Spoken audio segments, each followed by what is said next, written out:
Welcome to SportsBeat KC, the Kansas City Star's daily sports podcast. It's Monday, July 6th, and I'm Blair Kerkhoff. Well, this wasn't the podcast topic we planned to cover today, but then again, we didn't know when Patrick Mahomes was going to get a contract extension. It turns out that was today. Tack on 10 years for a total of 12, and a grand total of $503 million, and Kansas City has the highest paid player in all of sports. We talk about it and what it means for the organization going forward with Chiefs beat writer Herbie Teope and columnists Sam Mellinger and Vahe Gregorian. A note, during the broadcast, we were working with one set of financial figures, $450 million, for the length of the deal, and that was based on early reporting. Later on Monday, Mahomes' agent, Lee Steinberg, tweeted that the deal was worth $503 million. So, the $500 million man, Patrick Mahomes. Let's get right to it. All right, we're here with Herbie Teope and Sam Mellinger, and hopefully we'll be joined by Vahe Gregorian pretty soon. Guys, it's got to be the biggest story in Kansas City history, broken by a liquor store employee. Hey, that's how we roll. It is how we roll, and just as I announced that Vahe Gregorian is appearing on my screen, and I hope you're there, Vahe. Oh, he'll figure it out. Well, anyway, so yeah, we got you, there buddy. He is. Yeah, there he is. Good to hear from you, Vahe. You've missed a great show so far, Vahe. Yes, we are. So let's. All of the above.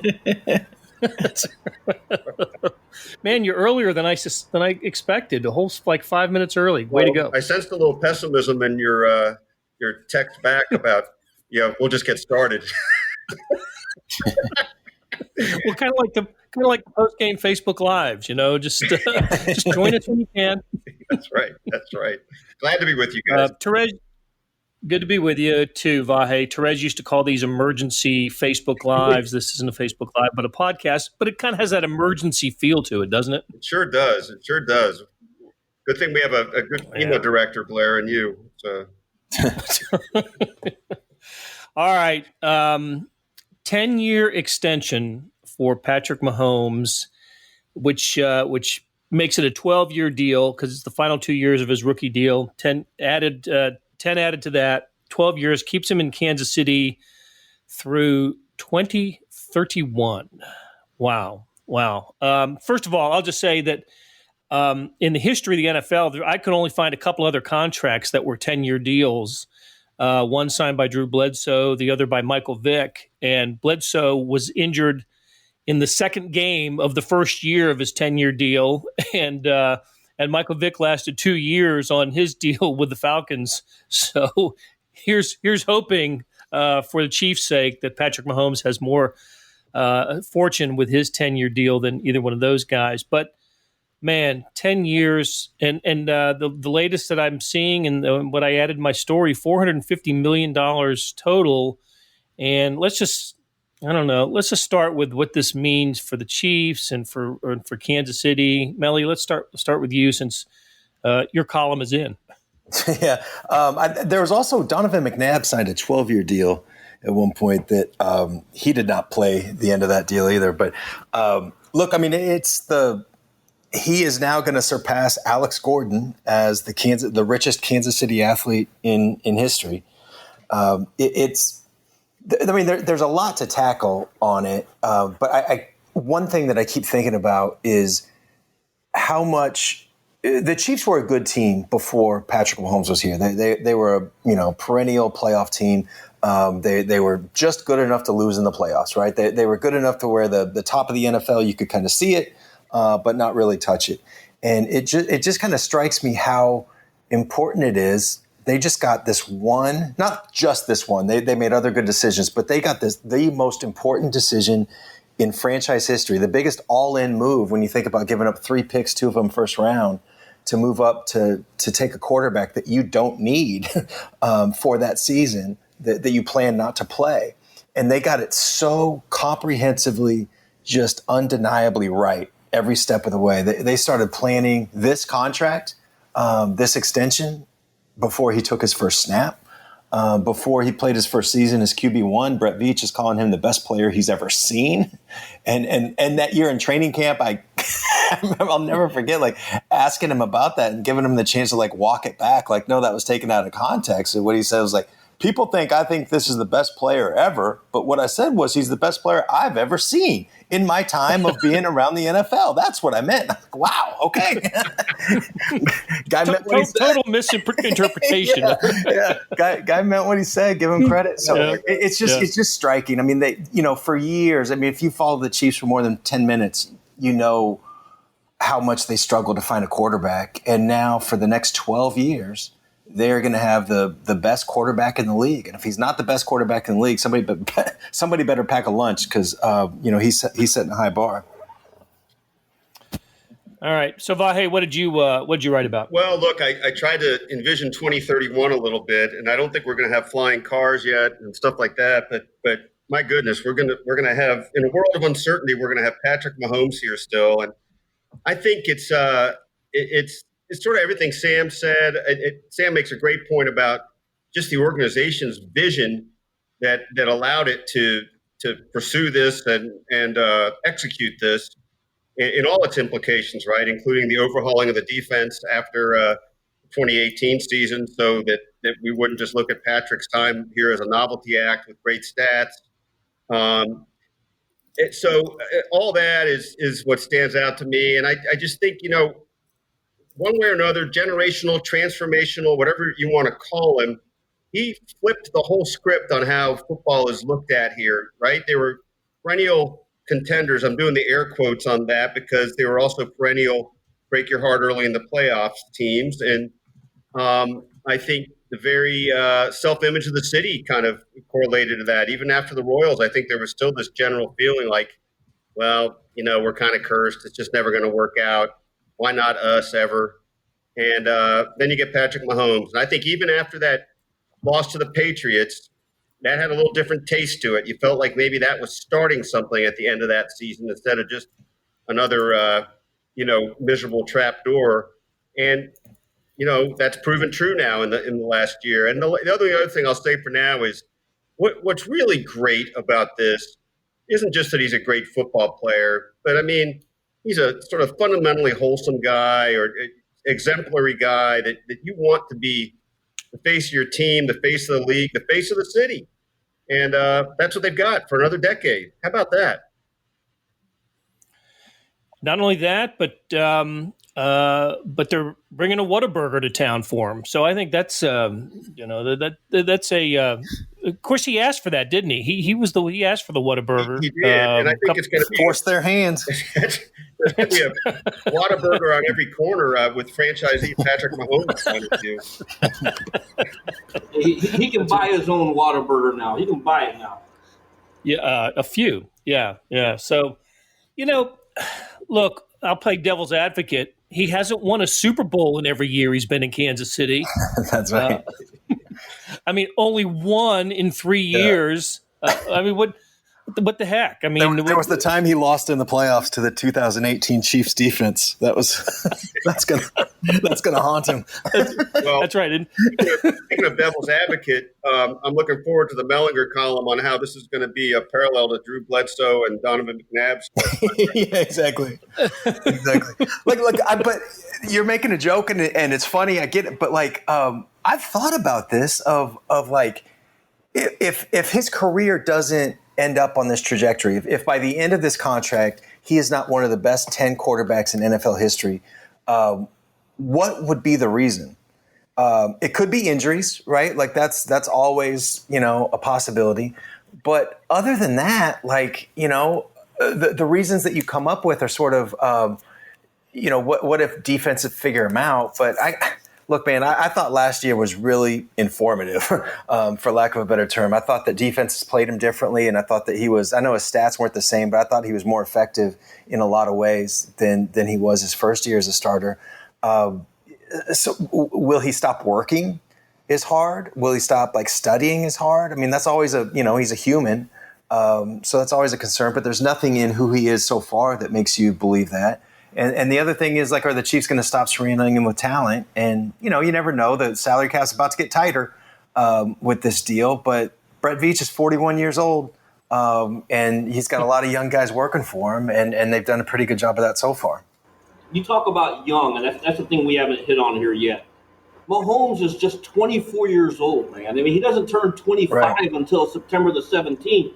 And so when you're talking about a 10-year deal on top of the 2 years that he had left on his contract, he'll be 36 when this is all over with. How many elite quarterbacks are we watching right now in the National Football League that are playing well into their late 30s, well into their early 40s? And who's to say this kid, who we've clearly identified as a generational type quarterback from day one when he first stepped out there on the field, that's what Patrick Mahomes is. And to your point there, Sam, about is he going to stop working? I don't think that's going to be the case here, given his background. He comes from his father played in the professional leagues, baseball at least, so he knows what it takes to continue to be great. And I just think this is an absolute win-win, not just for the Chiefs, not just for the city of Kansas City, but for the National Football League. He's clearly taken the title as the face of the National Football League, and to have him locked up for 10 more years in the market the size of Kansas City is just phenomenal. All right, well, here's another devil's advocate question. What is his legacy going to be when the Chiefs let his contract run out in 2031 and he goes and plays for 82-year-old Bill Belichick with the Patriots? How will he be looked on then? For the Pluto Panthers?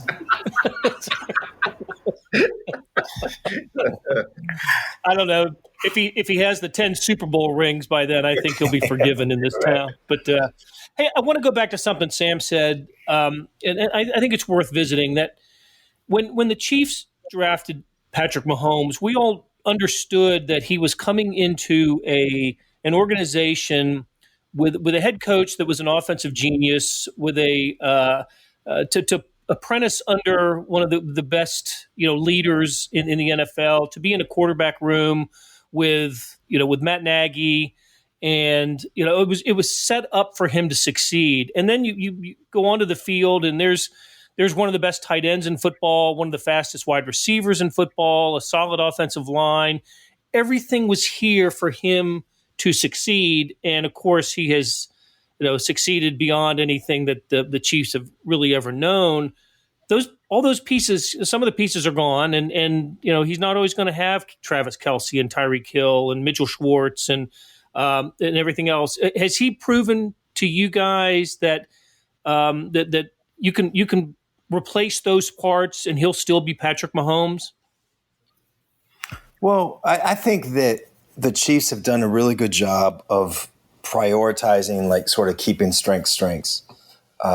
It's sort of against the grain of what a lot of teams would do. And in some ways, I'm thinking of the Packers here that, they had Aaron Rodgers in a super young roster and cap space and everything like that when they beat it was the Steelers, right? That they beat in the Super Bowl 10 years ago, 11 years ago, something like that. And 2010. Okay. Yeah. So, I mean, I don't think there's anybody involved that will think that, that will feel like they fulfilled everything that they should have with that team and that starting point. So, yeah, I mean, like, he's going to have to – at some point, Patrick Mahomes is going to have to play quarterback without arguably the league's best tight end and arguably one of the best – what are we calling Tyreek Hill now? One of the best 3 receivers in football, one of the best 5, whatever. A brand new shiny toy out of LSU in the draft. At some point he's going to have to do a little bit more on his own when he's not making, I think, $2.8 million in this upcoming season, and he's making, 47 and a half or whatever it's going to end up being. But I mean, my God, if you were going to bet on somebody, who else in the league would you bet on right now? Well, I think that's absolutely. Right. Oh, sorry, Blair. Go ahead. I'm sorry. No, go ahead, Vahe. No, just this. I mean, that Sam said this in as many words, but what part of the strategy seems to be, and maybe this is part of a longer term strategy, but they keep reinvesting or doubling down, whatever you want to call it, in those type of players. It seems that there's an emphasis on making sure that 2, 3, 4 years down the road, that's still getting replenished, and I think that speaks a little bit to a broader strategy. Well, I guess Tom Brady proved that you can change the cast, most of the cast, in New England and continue to win at the highest level. Didn't change the coach or the tight end, but just about everything else changed. So, I don't know, maybe Mahomes and Kelsey will be, stay together for many years, maybe the length of the contract. Who knows? All right. So I put together a little bit of a list of I didn't realize Matt Ryan's $150 million, the deal he signed 2 years ago. The total value, in terms of total value, the most money being paid to an NFL player in terms of contract, I think this one tops that, $150 million. And in all of sports, Mike Trout signed a deal last year, I guess, $426.5 million. Mahomes tops that list now too. What about the idea of Kansas City, little old Kansas City, having the highest paid person in all of sports? What does that say about us? Well, I read somewhere on Twitter that some wise guy suggested that it's a good thing he's now insulated from the high cost of living in Kansas City and Tyler, Texas.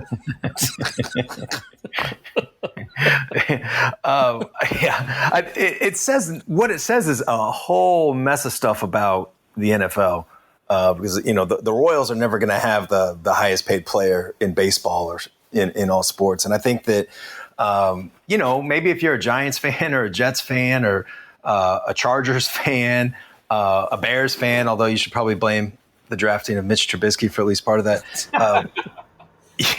Maybe you kind of want big markets to have the advantage, but if you're a Packers fan or a Steelers fan or a Chiefs fan, and I think just it would be hard to argue that the league hasn't benefited from the ability to do this stuff, and part of that too is that Patrick Mahomes is a national star. Mondesi, no matter what happens, if he stays in Kansas City, it's going to be really hard for him to be a national star. It's just the different sports. And that's another advantage that, the Chiefs can play on a field that, what's funny, the Chiefs can play on a field even with everybody else. But I get, and I'm sure you guys do too, these emails every once in a while, they're going to stop now. But these emails every once in a while from people who are like, oh, well, why is everybody so excited about Pat Mahomes? He's just going to leave for a bigger market in a couple of years. Because that has been so ingrained in Kansas City that you don't get nice things.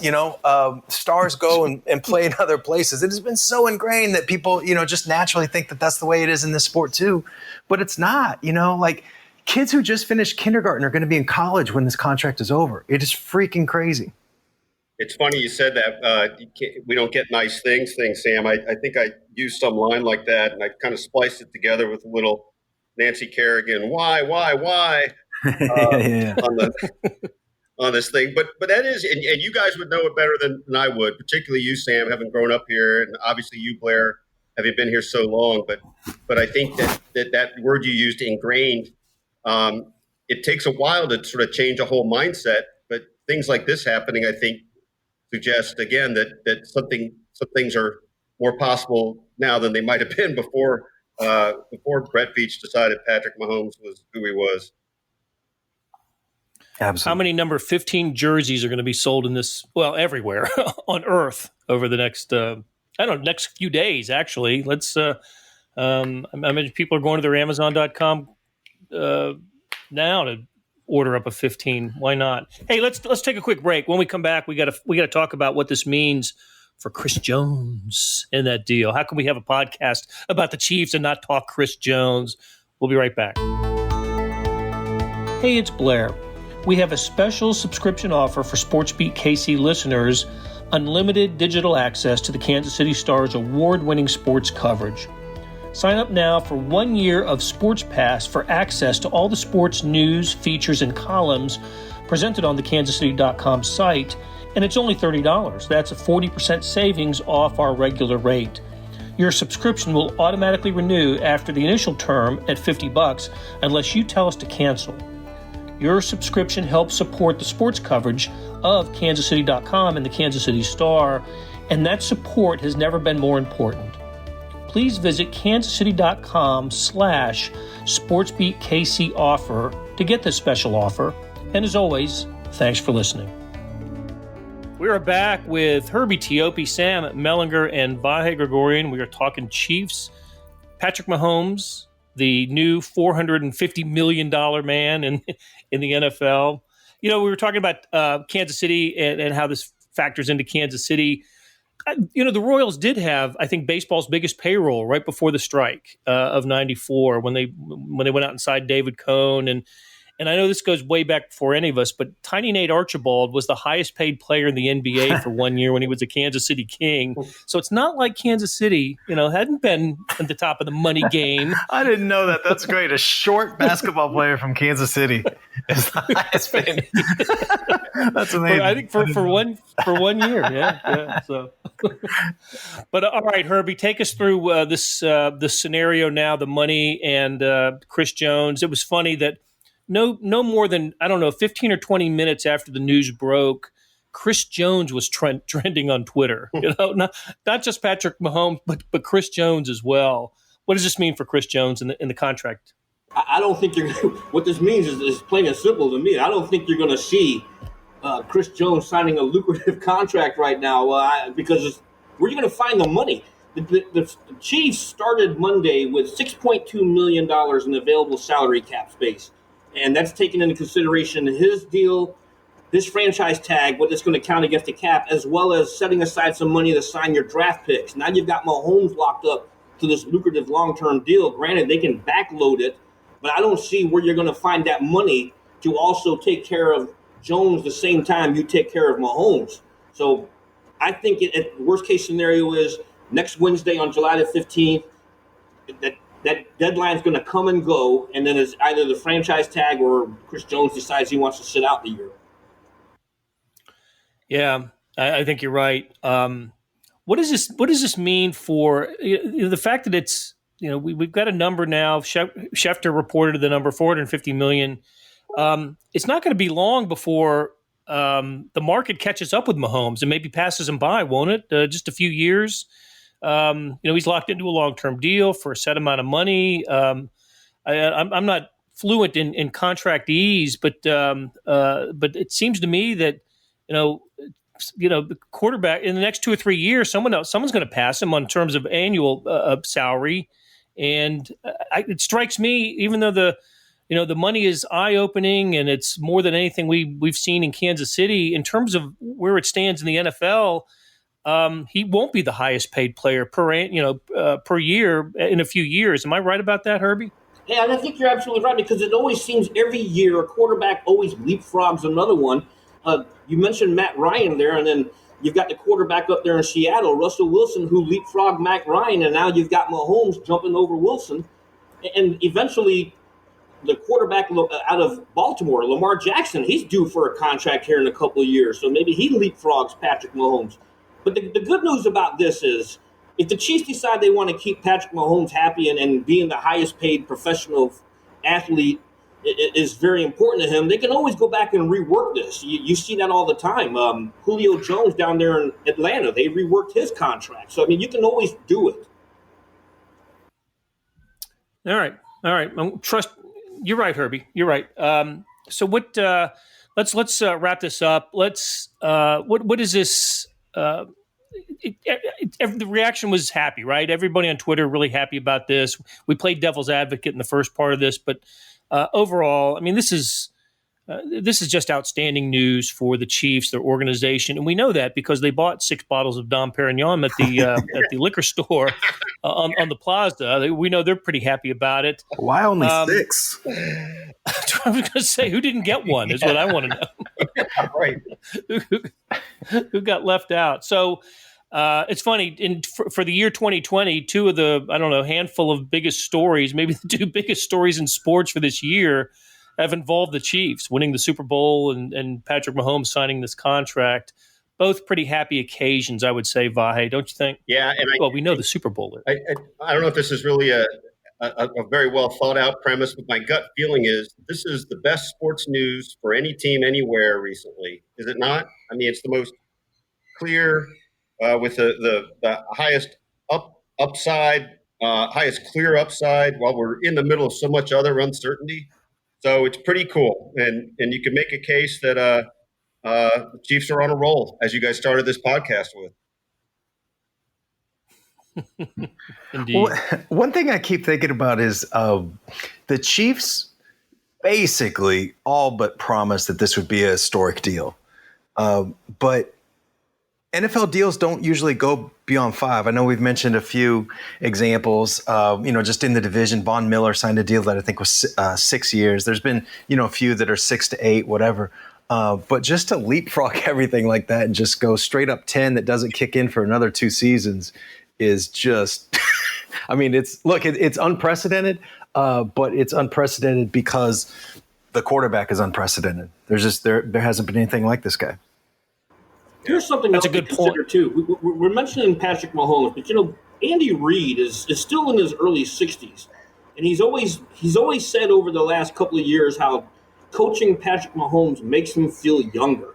Are we going to see a marriage kind of like we saw in New England with Tom Brady and Bill Belichick? How much longer does this extension keep Reid energized, and how much longer is he going to sit there and prowl the sidelines? I think it's a fantastic relationship, obviously, but now the question will be not only Mahomes, but how much longer is Reid going to stay here? Dude, there's no way to say this for sure, but do any of you guys doubt that Andy Reid is going to coach longer because Patrick Mahomes is here than he would have otherwise if he was like coaching just normal quarterbacks? I absolutely believe that 100%. Same here, absolutely. I got into that a little in the column too, just like, Andy's got a little fountain of youth in the form of Patrick here, I think, and how is he not going to try to ride this out as far as he can with a guy he's basically got ESP with? I agree. And, we mentioned some other quarterbacks and long, high value and long-term deals. Nobody's been this good this young in the history of the NFL. It just hasn't happened. I remember going into the Super Bowl when we were down there talking about, boy, what if he takes the Dan Marino path, right? He gets to the Super Bowl at such a young age and then never gets back. Well, he's won a Super Bowl at this young age, and Matt Ryan hasn't won one, and Russell Wilson did win one, right? But then he signed the big deal and hasn't they haven't been back to the Super Bowl. Others, just when we talked about Michael Vick, we talked about Donovan McNabb. Those guys, didn't win a Super Bowl. Mahomes has done so much in such a short amount of time. It's just mind-boggling, actually. It's I don't want to say it's unprecedented in the history of sports, but we haven't seen anything like it in the NFL, and he deserves to be the richest man in the NFL. So, and in this city, I feel so good for Kansas City and for Chiefs fans who we've all written about it, we've watched it. They have, I don't compare them to Lions fans or Bengals fans who don't, have had less success. The Chiefs found their misfortune in the playoffs, but man, what happened this past year, the playoff run, as you said, Sam, the 3 comeback victories, down by at least double digits in all of them. And he's an amazing athlete. He just is. And now he's going to get paid a king's ransom. And we're happy for him, right? In some circles, a contract like this, you would just shake your head and say, what? Does he deserve it? Nobody's saying that. Nobody. I don't see any reaction to say that says, no, he doesn't. That's way too much. It's going to compromise the future. Nobody's thinking that way. They're all thinking, great kid, great athlete, absolutely deserves every penny he gets. I did see somebody on Twitter say something like, the Chiefs have really let themselves be exposed for who's going to play quarterback in 2032. But like the other thing you keep thinking about, like, he has so many different ways of playing. You know what I mean? Like, I think with like Drew Bledsoe and Dan Marino, 2 quarterbacks that we've talked about, those guys are basically statues in the pocket. And if you can disrupt them, they're gone. Patrick can beat you with his arm. He's not going to beat you with his legs, although I guess the Titans might have something to say about that. But, he can have some mobility back there to buy some time, but he can also beat you with his brain. He's unselfish. I mean, it's not risk-free, there is no such thing, but it's hard to, again, barring some injury, barring him getting lazy, barring the front office just imploding, it's hard to see what's going to stop this. Yeah, I agree. All right, guys, it was fun to talk about topics other than protests and COVID-19, and I don't suspect we'll do that again for a while. So, All right, Vahe, Sam, Herbie, thanks a lot, guys. We'll talk to you again soon. Thanks, Blair. Bye, Blair. Thank you, Blair. That'll do it for today. Thanks for sticking with us on what proved to be a late day this Monday. Appreciate the work of our production staff, led by Derek Donovan.